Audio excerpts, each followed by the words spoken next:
We are so glad you are here. Yes, welcome. We have a really great topic for you. We do.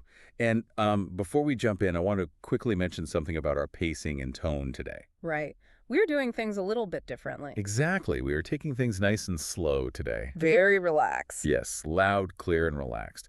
We want to make sure this conversation is perfect for you, whether you are just learning about the sport we're discussing or, maybe you are using this deep dive to practice your English comprehension. It is a great way to practice. We will make sure every point is easy to follow.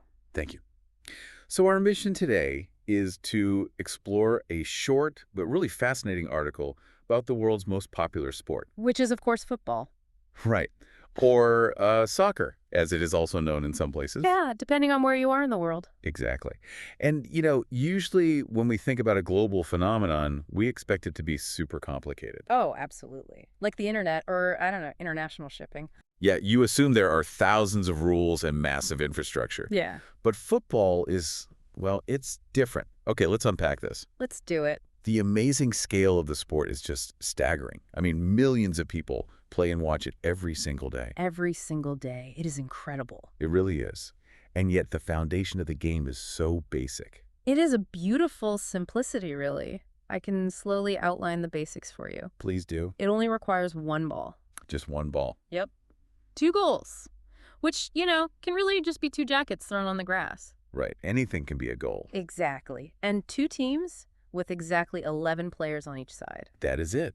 That is the whole setup. That's the whole thing. It is so simple. But to understand why millions of people absolutely love this simple game, we must first look inward.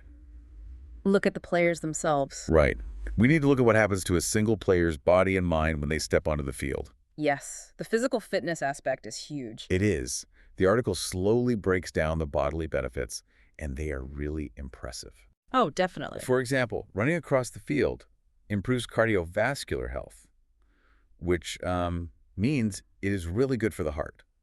Right, your heart gets a major workout. And it builds muscle strength, making your body much stronger.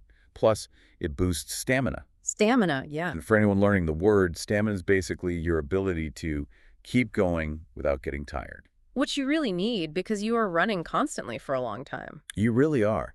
When I think about controlling that football with your feet while running, it almost reminds me of a dance. A dance, yeah, I could see that. Like a complex, high-speed dance. It requires so much agility and balance to move like that. It absolutely does. You are shifting your weight, balancing on one leg, kicking with the other. Right. But here's a question for you. Is this intense physical demand the reason why football is also so good for mental stress? Oh, that is a great question. And yes, it is. Wait, really? Being that physically tired makes you mentally relaxed? Yes.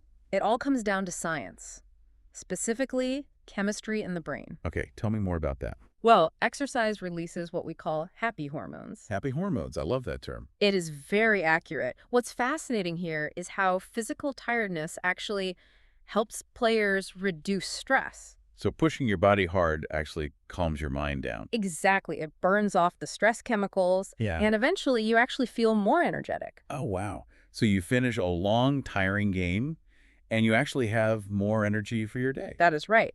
And it is not just the running. The game requires quick decision-making. Because the ball is always moving. Right. You have to decide where to pass, when to run, who to defend. So it is keeping the brain just as active as the feet. That makes total sense. So you have this amazing physical and mental engine inside each individual player. Yes, a very healthy individual. But, having strong, energetic individuals is great, but it isn't enough to win a game. Oh, really? Even if they're all super strong? Right. You can have 11 amazing players, but if they don't work together, they will lose. Ah, I see. Which naturally shifts our focus. We move from individual health to how those 11 players interact with each other. The social web of the game. Exactly.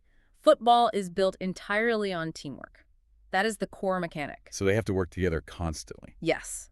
Players must actively talk and signal to one another to move the ball effectively. Right, because the field is so big, you can't just do it alone. Exactly. You have to look at your teammates, point, shout, and just communicate nonstop. Well, here's where it gets really interesting for me. It reminds me a lot of a musical band. Oh, a band. How so? Well, if you are in a band, you can't just play your own instrument as loudly as possible. Right. That would just sound like terrible noise. Exactly. To make music, you have to listen to the other musicians. You have to cooperate. I like that analogy. And in football, instead of playing a musical note, you have to pass the ball. You have to share it. Yes, you absolutely do. And that cooperation means trusting your teammates. Trust is a big word here. It is the most important word. You have to trust that if you run to an open space, your teammate will pass you the ball. And you have to trust them on defense, too. Right. You are defending together as a single unit.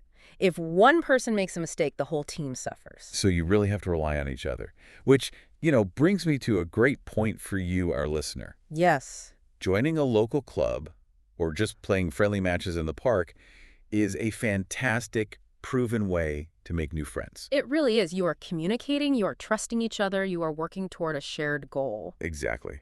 And you don't even need to speak the same native language. The game itself becomes the language. Oh, definitely. Passing the ball is a universal way of saying, I trust you. It is so beautiful when you think about it like that. But what if you don't play? What do you mean? Well, even if you never step onto a pitch to play, you can still experience the massive social connection of the sport. Oh, yes. Just by watching it from the sidelines or on a screen at home. Right. Millions of people just watch. Mhm. And that is powerful, too. It is incredibly powerful. If we connect this to the bigger picture, watching matches brings fans together in a really special way. It really does. You can feel it in the air. Yes, the atmosphere. Cheering for a shared team creates a deeply exciting and memorable atmosphere. You jump up when they score. You groan when they miss. You are feeling it together. Exactly. You are sharing those high emotions with thousands of other people. It creates a bond between strangers.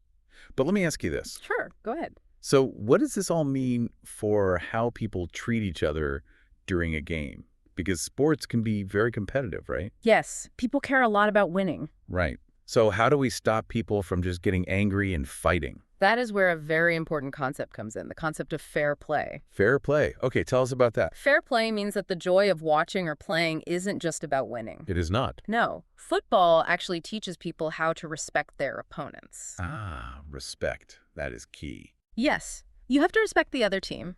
You also have to respect the referees, the people who make the rules on the field. Even if you disagree with their choices. Exactly. Even if you are upset, you respect their authority. And you respect the rules of the game itself. So you are agreeing to play fairly no matter how emotional the game gets. Right. It teaches emotional control and mutual respect, which are very important skills for life, really. They really are. That is a massive lesson from such a simple game. It truly is. Well, we have covered a lot of ground today on our slow and steady journey through this article. We really have. Yeah. We started with just a ball and some grass. Yep. And we learned that whether you are playing on a professional pitch or just kicking a ball around in a local park with friends, football brings so much to your life. Health, fun, and connection. Exactly. It really brings those things to life. If I could just quickly remind everyone of the main ideas. Well, please do. We talked about cardiovascular health making your heart stronger. We talked about the release of happy hormones that reduce stress. Right. The mental benefits. Yes. And then the social side.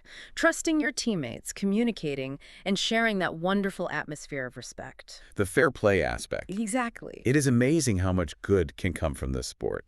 And before we say goodbye, I want to leave you, our listener, with a final thought to think about. A little something to ponder. Yes. If a game as simple as kicking a single ball between two goals can teach the entire world so much about trust, cooperation, and mutual respect, what other simple daily activities might we be overlooking that could bring us closer to our neighbors? Oh, that is a great question. A really lovely thought. Thank you. Maybe sharing a meal or taking a walk together. There's so many simple ways to connect. There really are. Well, thank you so much, everyone listening, for joining today's Relaxed Deep Dive. We hope it was helpful and fun. Yes, thank you for practicing your English with us. Keep learning, keep practicing, and we will see you next time. Goodbye. Goodbye, everyone.